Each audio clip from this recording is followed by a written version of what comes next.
কোরবানি ঈদকে ঘিরে গরু ও খাসির মাংস খাওয়ার প্রবণতা বাড়ে, তবে হৃদরোগীদের জন্য অতিরিক্ত মাংস ও চর্বিযুক্ত খাবার খাওয়া ঝুঁকিপূর্ণ হতে পারে বলে সতর্ক করেছেন বিশেষজ্ঞরা। তারা বলছেন, শুধু চর্বিযুক্ত খাবার নয়, অতিভোজনও তাৎক্ষণিক হার্ট অ্যাটাকের বড় কারণ হতে পারে। চিকিৎসকদের মতে, গরু ও খাসির মাংসে থাকা অতিরিক্ত চর্বি রক্তে কোলেস্টেরলের মাত্রা বাড়িয়ে দেয়। দীর্ঘদিন ধরে রক্তে উচ্চ মাত্রায় কোলেস্টেরল থাকলে তা ধীরে ধীরে রক্তনালীতে জমে রক্ত চলাচলে বাধা সৃষ্টি করে। এক পর্যায়ে এটি হার্ট অ্যাটাকের ঝুঁকি বাড়ায়। তবে বিশেষজ্ঞরা বলছেন, চর্বিযুক্ত খাবার খাওয়ার সঙ্গে সঙ্গে হার্ট অ্যাটাক হয় না, বরং অতিরিক্ত খাওয়ার কারণে শরীরে হজম প্রক্রিয়ায় বেশি রক্ত পাকস্থলীতে চলে যায়। এতে হৃৎপিণ্ড সহ শরীরের অন্যান্য অঙ্গের রক্ত ও অক্সিজেন সরবরাহ কমে যেতে পারে।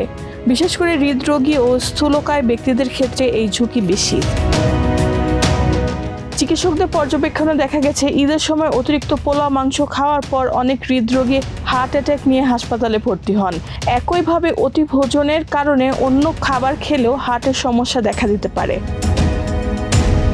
বিশেষজ্ঞরা পরামর্শ দিয়েছেন, হৃদরোগীরা কোরবানির মাংস খেলেও কম চর্বিযুক্ত অংশ বেছে খাবেন এবং অল্প অল্প করে কয়েক বেলা খেতে পারেন। অতিরিক্ত চর্বি, ভুঁড়ি বা বেশি তেলযুক্ত খাবার এড়িয়ে চলতে হবে। এছাড়া বছরের অন্য সময় গরু ও খাসির মাংস কম খাওয়ারও পরামর্শ দিয়েছেন তারা। তাদের মতে, হৃদরোগীদের জন্য মাংসের চেয়ে বেশি ক্ষতিকর হচ্ছে অতিরিক্ত চর্বি ও অতিভোজন। তাই ঈদের আনন্দ উপভোগ করতে হলেও খাদ্যাভ্যাসে সচেতনতা জরুরি। রেহানা বেগম, প্রজন্ম 24।